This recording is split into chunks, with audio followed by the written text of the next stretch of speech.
Hi everybody and welcome back to my channel. In today's video, I'm going to be talking about all the books that I read in the month of September. I ended up reading a total of 9 books. We are a little ways into October and I feel like all of these books are a little bit of a blur. So I'm going to do my best to recount the ones that I read earlier in the month. But without further ado, let's get into the very first book. So first up, we have Death is Only the Beginning, and this is by Acacia Warmerdam. I ended up getting this book as an ARC through NetGalley, and I honestly really didn't know anything about it going into it. So if I'm not mistaken, this follows our main female character and she has a bit of magical abilities. I believe this takes place in the 1950s. She has her best friend who is Dawson, and she confides in him some of her magic that she can do. If I'm not mistaken, a lot of her magic is tied to the moon. With this book, you're getting a lot of flashbacks with this book that she is reading. It's almost like a journal or a diary. And in this journal, she's reading about another love story between somebody that existed many, many years ago. I really don't remember much of what else happens in this book. I gave this book 2 stars, and I think that throughout this book, I just realized I didn't really enjoy the writing style. I think with some of the writing, it felt very telling, not showing. There was a lot of random parentheses that were used to like disclaimer information that just felt like it could have been explained differently rather than just abruptly being in parentheses. I just remember reading that and being like, there's a lot of parentheses in this. I really didn't feel a connection between the female main character and the male main character. In the terms of when the story actually took place was a little bit confusing because it's supposed to be taking place in the 1950s, but at the same time, it almost felt like it was trying to be like a Regency era romance. So I think it was just a little bit confusing as to like what type of vibe the story was going for overall. Personally, it was just a little bit of a miss for me. And the next book that I read was If We Were Villains by ML Rio. I gave this book 4 stars and I listened to the audiobook of it. This book follows 7 theater students who are Shakespeare actors at a very small arts college. And in the beginning of the book, you are introduced to the main male character, Oliver. With this, you see that he's actually getting released from prison and he is reflecting on his time at the college. This is 10 years later, he's getting released. And you see how these group of students who were very close-knit, but also very almost competitive, how one year, I think in their final year, they take playing their characters almost a little bit too far. Tensions are very high. Something happens that leads Oliver to be in prison. Throughout the story, you're just slowly uncovering what happened, what led him there, and this whole scandal that happened. There is a very large Shakespeare focus in this book. The only experience I have with Shakespeare is what was required reading in high school. My memory of that is very, very not well, but I still knew and was able to pick up on a lot of the references and what was going on. So I think that even with very little Shakespeare knowledge, you can still be okay with this. I think that the audiobook of this was the perfect amount of spooky and eerie, but also like, oh my gosh, what is going to happen? The story is very, very atmospheric. I think it is a perfect book to read in the fall, autumnal, even like winter months even. I think overall, the premise of the story was very, very unique and interesting. It was just very interesting, and also to follow along in these dynamics that you're seeing with these students. The dark academia setting was very rich, very lush. I just had a great time listening to this. I think it's a little bit different from what I typically read, so I really still enjoyed this, had a great time, and I do recommend if you're looking for a dark academia, Shakespeare-inspired book. The next book that I read was another ARC, and this was Fake Skating by Lynn Painter. I gave this book 4 stars, and this was actually such a surprise for me. I really, really enjoyed this book. The only other books that I've read by Lynn Painter were Better Than the Movies and Betting on You. I enjoyed Betting on You more than I enjoyed Better Than the Movies, so I wasn't really too sure how I was going to feel about this book, but I actually really, really enjoyed it. Within this book, you follow Danny and Alec, and Danny and Alec were childhood best friends, but you really only saw them together occasionally just because Danny's dad is in the military, so they moved around a lot to different bases. Eventually, her parents are getting divorced, and so you see her and her mom move back to where she grew up, which is where Alec lived. And with this, you see how They're a little bit estranged. They had this falling out, not like a falling out, but abruptly stopped talking one year, and so it's been a long time. So they both harbor these feelings of resentment towards each other, and you see them get into this entanglement where they have to end up fake dating. And I just thought it was such a enjoyable story to read about. I feel like I was feeling a little bit slumpy prior to starting this book, but it immediately just got me into the story. I was invested. I wanted to know what was going to happen next. And typically I don't really enjoy YA romance. This is a YA romance, but I think Lynn Painter just does a great job at making the characters feel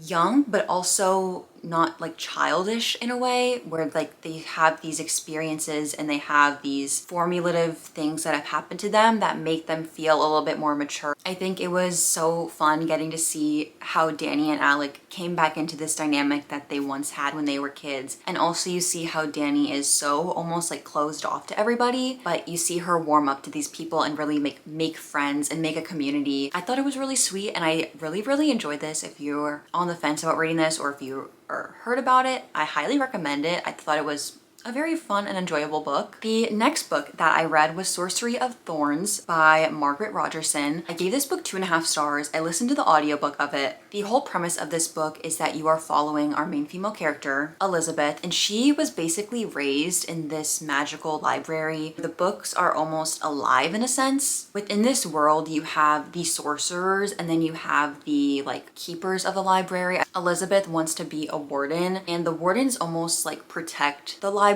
in a sense. All the books there are grimoires, and so they can easily, you know, be turned evil or spells be used. You see how one of the very dangerous grimoires gets taken, and it sets Elizabeth on this whole journey to team up with this one sorcerer and try to find out who took the book, where the book, you know, is going to be used. And so honestly, the only notes from this book in what I wrote about it was that it was slightly forgettable. I think that in like the 2 books that I read about magical libraries this year, the magical library is a big selling point, but within the book itself, you aren't even in the magical library for a lot of the book. So I think I felt that way about this book, where you're enticed by this magical library, but you really don't even get to see like a ton of it. You get to see bits and pieces and maybe like the beginning of the book, but overall the whole book does not take place in the library, which, you know, makes sense. The whole book could not take place in one singular setting. I do remember thinking that the ending was a little bit all over the place. Honestly, I feel bad that I don't really remember a ton of what happened in this. But that's all I have to say on this book. I'm very sorry I don't remember more of it. The next book that I read was Wild Card by Elsie Silver. This was one of my most anticipated releases of the year, and I was thoroughly disappointed by it. I gave this book 2 stars, and it pains me to say that because I was fully expecting to love this book so much. This book is the last and final book in her Rose Hill series. It follows Gwen, who is a yoga instructor, and Sebastian, who is a wildfire firefighter pilot, if that makes sense. Within this book, you see their first encounter is at an airport. They're both trying to get on this flight, but the flight just keeps getting delayed, and I think eventually gets canceled. So in the beginning, you're following their like one night spent together in this airport, just kind of being goofy and crazy. It's like a year later, and eventually you see them cross paths again. You realize that they both know the same person, and it's not really in the best circumstance. You see that Sebastian is trying to rekindle this relationship with his son that he really never knew he had until like now, basically. One thing leads to another, and they're both almost like forced proximity in a way. A very not all over the place, but like there were a lot of things happening in this book, but also, in my opinion, it felt like nothing was happening in this book. It felt very insta-lusty, too much so, and some of the parts made me a little bit cringed out. And I really was not expecting this. I feel like most of Elsie Silver's books I've enjoyed, but this had all the tropes that I was like sat for. I was so ready to enjoy this, but I just didn't really like it that much. And don't get me wrong, I know like what to expect going into these books. It's not like I'm caught off guard or like not prepared to enjoy what the book is about, but for some reason, I just didn't like it. It was very interesting to me that the book prior to this came out in, I think, March, and this one just came out in September, so it almost felt like, in a way, it was rushed, or maybe it was quantity over quality in terms of what was being produced. I'm not sure. I just really didn't care for Gwen as a main character, and all I have to say is that Sebastian punched a wall.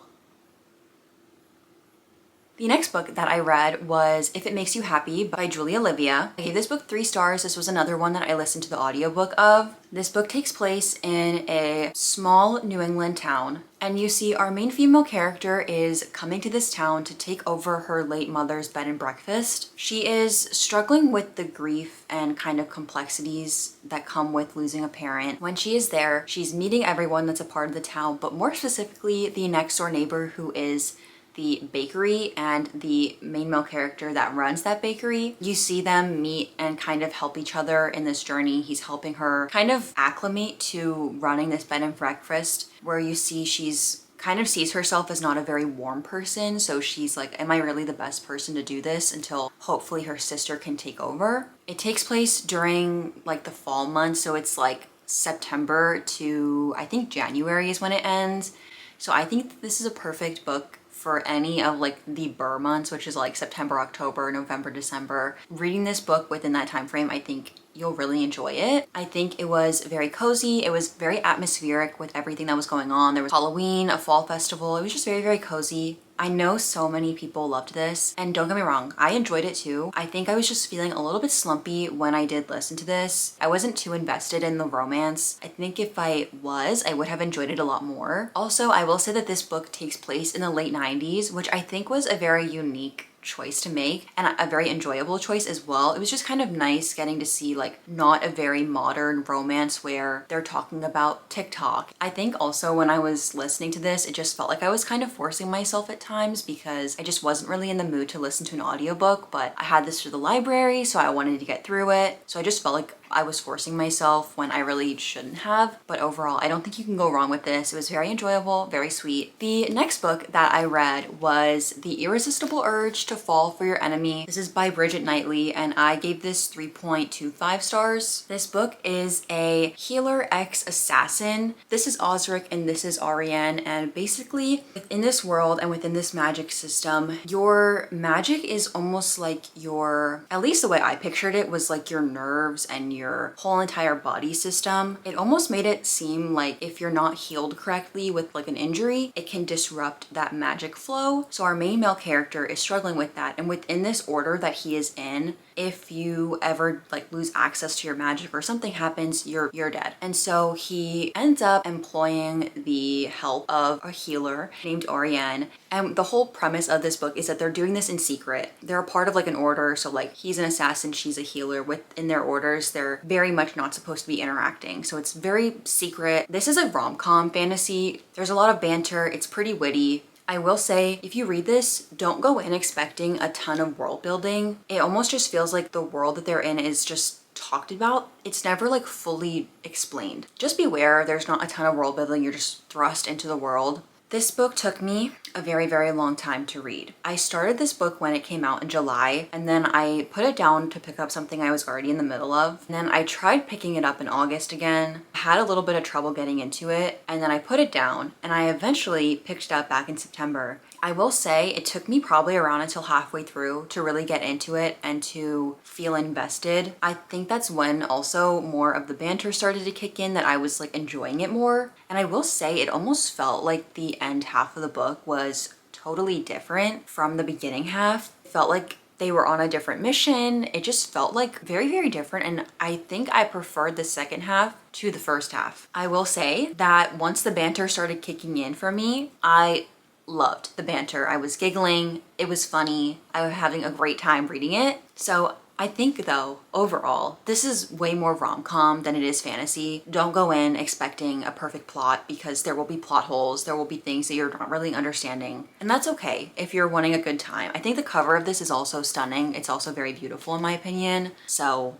I don't know. I really feel conflicted as to how I feel about this, because a part of me is like, I had a lot of fun, but then a part of me was like, I struggled so bad reading this. So I'm not sure. I'm interested to see what happens next, but it just felt like for a lot of the book, like the whole like plot of the book by the end was cast aside and something else took over. The next book that I read was Masters of Death by Olivia Blake. I listened to the audiobook of this and I gave it 2 stars. This book is about Viola and Fox, but also a whole other set of supernatural beings. Viola is a vampire, but she's also a real estate agent, and Fox is a medium, but he is mostly the godson of death. And within this, Viola employs Fox to help her with this ghost that is infesting this house that she is trying to sell, and she cannot sell the house until the ghost is gone. Him being a medium, she hopes that she can get rid of the ghost. With this, you meet a whole bunch of other supernatural mythical creatures, and they all end up kind of going on this journey and into this game that they never really expected to be going into. That's the only explanation that I'm going to give for this book, because I'm not sure if it was the audiobook and the formatting of it that just made me feel like I had no idea what was going on, but I thought it was a very, very confusing book. Mostly because within the audiobook, when you're listening to it, there will be times when you're immediately gone into like a flashback or a memory, but it's never explicitly said. So sometimes I had no idea if something was actively happening within the book or if this was a memory or a flashback, because it was never disclaimered or transitioned to. So it just made it to be a little bit confusing when I was listening to it. So maybe that's my fault. Maybe that's the audiobook's just like not a good like book to be an audiobook. I honestly just really did not connect with any of the characters. And I think just because I was so confused as to what was going on, I was very, very confused. The only book I've successfully read by Olivia Blake was One for My Enemy. I tried multiple times to read the Atlas Six by her and I could never get into it.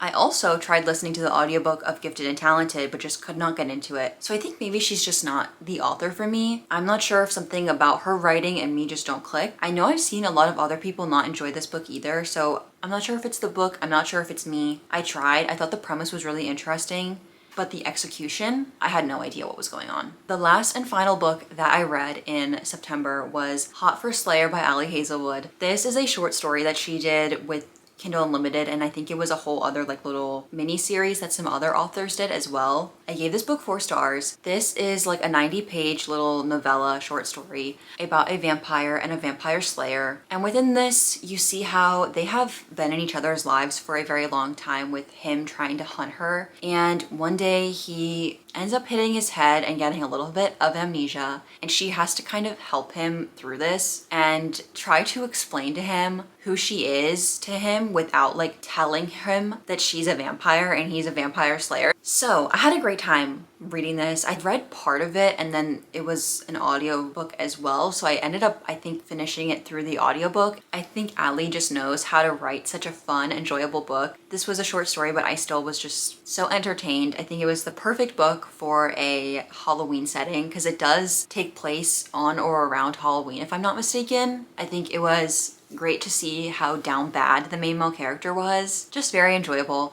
Highly recommend if you want a very quick, easy novella. And that was the last book that I read in the month of September. I had some good books, but then I also had some that I didn't really enjoy. I'm not sure if I was just feeling slumpy or what was going on. So far, October's been better, so fingers crossed to finish the month strong. But yeah, if you've read any of these books, I would love to know your thoughts and opinions. And as always, thank you guys so much for watching. I hope you guys enjoyed today's video, and I'll see you next week. Bye!